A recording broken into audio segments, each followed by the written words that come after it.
کام میں آسانی کی دعا۔ اللہم لا سہل الا ما جعلتہ سہلا وانت تجعل الحزن اذا شئت سہلا۔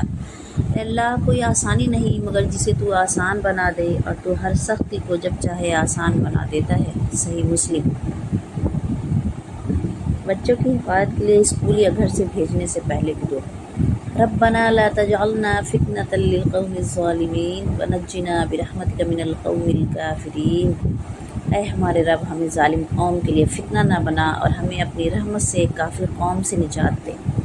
حضرت ابو ہریرہ رضی اللہ عنہ سے روایت ہے کہ نبی کریم صلی اللہ علیہ وسلم نے فرمایا، تم میں سے ہر ایک کو چاہیے دائیں ہاتھ سے کھائے، دائیں ہاتھ سے پیے، دائیں ہاتھ سے لے، دائیں ہاتھ سے دے، کیونکہ شیطان بائیں ہاتھ سے کھاتا ہے، بائیں ہاتھ سے پیتا ہے، بائیں ہاتھ سے دیتا ہے اور بائیں ہاتھ سے لیتا ہے۔ ایسا نہیں کہ نفس کا شیطان مر گیا، شیطان تو ہے زندہ، انسان مر گیا۔ سجدوں میں سر جھکانے کی فرصت نہیں رہی، انسانوں کی روح میں بسا وجدان مر گیا۔ مسجد تو پکی بن گئی اور شاندار بھی، کچی تھی رب سے چاہت ایمان مر گیا۔ باطل کو جھوٹا کہنے کی طاقت نہیں رہی، وہ حق سر بلندی ارمان مر گیا۔ اے انسان حیرت ہے تیری قسمت پہ کس طرح، پیدا ہوا تھا خوشنما ویران مر گیا۔ عمل۔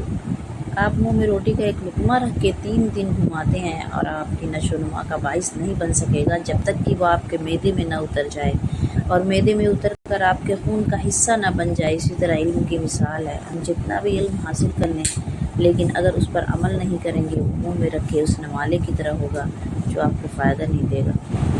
خاموش رہیں، خاموشی میں حکمت ہے۔ آپ کا موڈ اچھا نہیں ہے تو خاموش رہیں، آپ کے الفاظ سے دوستی کو خطرہ ہو تو خاموش رہیں، آپ کے پاس معلومات نہیں تو خاموش رہیں، آپ کے الفاظ دوسروں کو تکلیف دیتے ہیں تو خاموش رہیں، آپ کو بات کرنے کے بعد شرمندگی کا ڈر ہو تو خاموش رہیں، آپ کے الفاظ سے دوسروں کو غلط تاثر ملے تو خاموش رہیں، جب غصہ بہت زیادہ ہو تو خاموش رہیں، جب سننے کا وقت ہو تو خاموش رہیں۔ وَقُولُوا لِلنَّاسِ حُسْنًا، اور لوگوں سے اچھی بات کہا کرو۔ جو شخص جتنا زیادہ مطمئن رہتا ہے وہ شخص اتنا ہی زیادہ دولت مند ہوتا ہے، کیونکہ اطمینان فطرت کی سب سے بڑی دولت ہے۔ عقل مند اور بیوقوف۔ رسول اللہ صلی اللہ علیہ وسلم نے فرمایا، دانا وہ ہے جو اپنے نفس کو قابو میں رکھے، موت کے بعد کے لیے عمل کرے، اور نادان وہ ہے جو اپنے نفس کو خواہشات کے پیچھے لگا دے اور اللہ سے آرزوئیں باندھے رکھے۔ رسول اللہ صلی اللہ علیہ وسلم نے فرمایا، عقل مند وہ ہے جو عاجزی اختیار کرے اور اپنی آخرت کے لیے عمل کرے، اور محروم وہ شخص ہے جو نفسیاتی خواہشات سے باز نہ آئے اور اللہ سے ثواب کی امید رکھے۔